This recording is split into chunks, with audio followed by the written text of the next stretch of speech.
What is going on, you guys? It is Brian Mark. It's your boy coming at you with another episode on this YouTube channel. And this episode is going to be a conversation. There's a lot going on in my brain. And so I feel like the best way to get it out is to just open up and share. So sit back, relax, and enjoy the episode. Let's go. When I say I'm gonna do something, it's already done. I'm coming for overall men's physique champion at Summer Shredding in October 2023.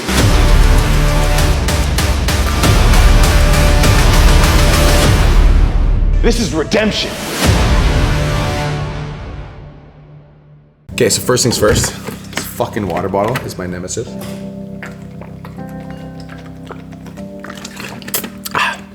We're 39 days out from stepping on stage for Summer Shredding, documenting the series, which is dope.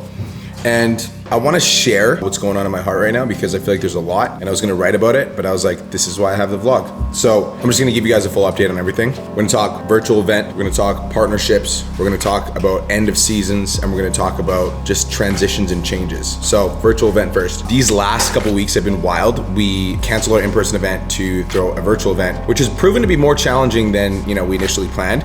When we launched the website, literally our website completely crashed. Of course, that happens. So we started sending traffic to this broken website for the first few days, which for the first 4 days of promo, that's when we were really excited to launch it. We literally couldn't sell a single ticket. So the first 3.5, 4 days of promo last week, we literally were putting out fires and trying to rebuild our website. We finally did end up getting it up and launched, but I still felt that the team was in chaos fix it mode today, and they weren't in event promo launch mode. So shifting the team's mindset from okay, we just fixed this fire, now let's go all in on the promo. That's been the big transition. So far we have 250 confirmed attendees to the event, which is dope. I'm really excited about that. Our goal is to sell 2,000 tickets though, and right now we only have 250 sold. So that has been a little bit on my mind, just figuring out ways to get more tickets sold other than what I've been doing organically right now. So there's that. So that's virtual event. We've kind of been just actively working on that in the back end. End of seasons is weird because there are some people in my company that have been with my company for a very long time that are just, we're coming to different seasons. So Natasha Starcheski, my $1 Million Mastermind coach, she's a fucking absolute rock star. In the last 4 years that we've grown together, we've grown, and we've also grown our own separate businesses. And the role that Natasha used to play in the mastermind was it was me and her building the mastermind when TVAC was a lot smaller than it is. But TVAC is its own animal all on its own now, and it's required a lot of Natasha's energy. And so there's not space for a bigger role with Natasha at PT Domination right now, and she isn't prepared to just do a little bit of work in a smaller role at PT Domination right now because she has a bigger vision. So something that's super crazy to me is that Natasha and I are parting ways after literally 4.5 years of working together. And it's super bittersweet because, I remember finding Natasha on Instagram when she had fucking 18,000 followers and was negative 18K in the hole from her previous mentor. And then helping her learn how to start an online business and learn how to step into her power. And then watching her step into this powerhouse version, there's that part of me that's that's so fucking sick. I'm so glad that I got to be a part of that journey. And also there's some sadness because, when you work alongside somebody, she was then a client and then she became a coach and a valuable part of our ecosystem. There's going to be some emotions from me, from the team. We just figured this out, so we still need to roll this out. So there's going to be definitely some emotions that come with that. And by the time you guys see this video, there's we've kind of rolled it out and we've had the discussion already. So there's that. That's been on my heart and my mind in the last 48 hours because that's recently transpired. So that's that. Changes of seasons at Iron Energy Gym. There's going to be some changes as well there, just shifting different people into different roles. And I'm not fully ready to open up about that yet, but it's just honestly owning a gym is proven to be more challenging than I initially anticipated. And I almost had this delusional belief that I could apply the exact same strategies that I did to online in the gym. It's just different and I haven't figured it out yet, honestly. And it's I'm starting to step into it, but it's still it's just gonna take time. I'm just not an expert gym owner, and that's okay. I think that just accepting that I've got a big skill deficit and I'm not really sure what the next move is to make Iron Energy just more of I just wanna make it more of a thing than it is right now, And I initially thought that when I took over the gym that the people that banded behind me for the Free BC movement were gonna be there to support the gym. And a lot of them have come to support the gym, but it's it's not at the level that I was expecting. And maybe my expectations were, bigger than they should have been, but I thought that people were gonna flock in droves, and it's just people just forget over time. And that's it's just I think that the brand has to stay relevant in some sort of way, and I just haven't figured out a way for the brand to stay relevant yet. So that's been on my mind and kind of trying to figure that out. Today, we've had some, Jackson Armstrong's been working for me for a very long time. He's been working for me for 2 years, and he initially sent me a message when he was in high school, and he told me that he wanted to be successful. and that he wanted to interview me. And so I brought him over to my house, loved his spirit, loved his entrepreneurial spirit. And I hired him because he's a fucking rock star.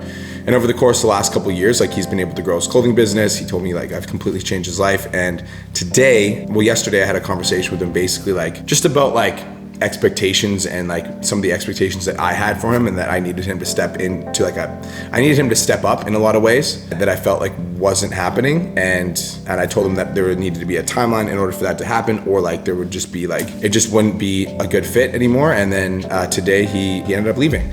And he ended up deciding that he wanted to find another job. And honestly, it, like, definitely, like, it's definitely, like, a lot to process emotionally, because I almost, like, viewed Jackson as, like, a son, as weird as that is. But there's a part of me that's like, dude, like, you literally would just need to work alongside me for, like, 3 years and just, like, be alongside me just to see what I'm doing, and then you could model that. But there's also a part of me that's like, I also did that when I was 19 years old. Like, I was working for a guy named Adair, and Adair taught me literally everything I knew about entrepreneurship. And one day I just left, I just quit. I just couldn't meet the standard anymore. The standard was being raised and I couldn't meet it, and it's because I was 19. And Jackson's young. And so it's so funny that I see so much of myself in him. It's just like it's a weird thing, you know? So all of that being said, I do believe that the universe bends to your will when you are the type of person that is resilient in the pursuit of your mission. And I refuse to fail in anything. And the last thing I'm just gonna say about this vlog, and I'm fucking pumped about this, is it's been on my vision board for the last 2 years to buy my grandma a house. And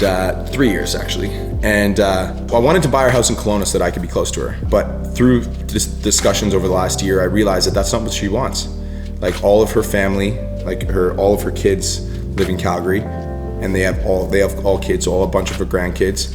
And the closest relative that she has right now is definitely Auntie Sharon. And literally on Friday, the day of my grandpa's funeral, the house next door, they live in, like, a mobile home park, and it's not like a mobile home park that's, like, kind of, like, run down. It's like more of like an established, it's like in a private gated community almost on, like, the outskirts of the city. So it's called, it's a really nice one. It's in Calgary. And so the mobile home next to my auntie went up for sale, and it went up for sale for $200K. And I just put in an offer, and there was another guy that put in an offer, and he was fighting for it. So I ended up finding out the guy's phone number, because I used to live in my auntie's mobile home. Like, I used to live in the trailer park. And so I know the guy next door because he watched me when I was a kid. He also was there when I drove my Lambo there to visit. So I ended up calling him, and I expressed to him, I was like, listen, my grandpa just passed, and my grandma's alone, and she's far away from my auntie. My auntie's the closest relative that she has, and it would mean the absolute world to me if you sold me that house, because it would make my dream come true, and it would be a life of happiness for my grandma, because she would live right next door to her closest relative, and it would mean absolutely everything for me if you could sell me that house. And he told me he's gonna sell me the house. So all things said and all things considered that I'm dealing with, like, all the adversities that I deal with in my life are heading towards a bigger purpose. And, you know, I truly do believe that some people come into your life for a season and then they're for a season.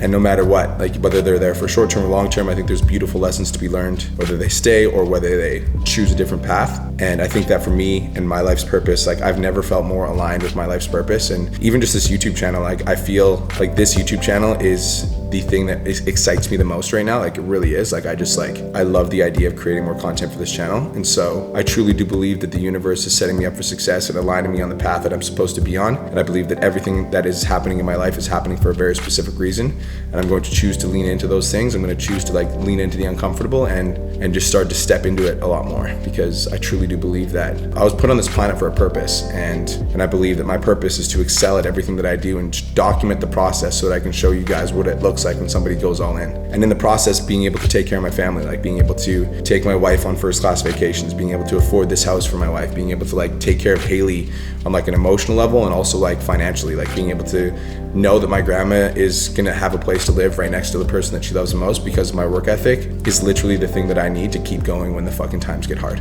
You know, that's all I need, is, like, knowing that my work ethic is providing a life for my family is everything that I fucking need to never, ever, ever quit. So that's it. Thank you guys for listening to this episode.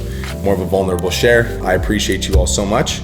And yeah, thank you again for subscribing to the channel. If you get value, subscribe, tell a friend about it. I'll talk to you guys soon. Peace.